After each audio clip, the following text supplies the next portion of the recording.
এক সময় একজন রাজা ছিলেন। তার রানী ছিল না। যদিও তার অনেক টাকা পয়সা এবং জমি জমা ছিল, কিন্তু তিনি অত্যন্ত দুঃখিত ছিলেন। যখন তার স্ত্রী মারা যান, তিনি অত্যন্ত ভেঙে পড়েন। তিনি নিজেকে নিজের রাজপুরীতে বন্ধ করে রাখেন, খাওয়া দাওয়া বন্ধ করে দেন, আর বারবার দেওয়ালে মাথা ঠুকতে থাকেন। তার অনুচররা তাকে অনেক সান্ত্বনা দেওয়ার চেষ্টা করেন, কিন্তু ব্যর্থ হন।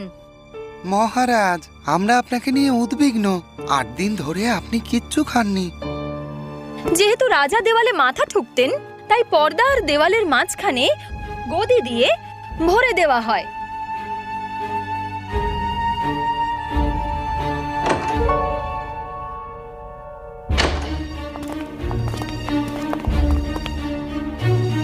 মহারাজ, দয়া করে আমাদের এই কঠিন সময়ে আপনাকে সাহায্য করার অনুমতি দিন।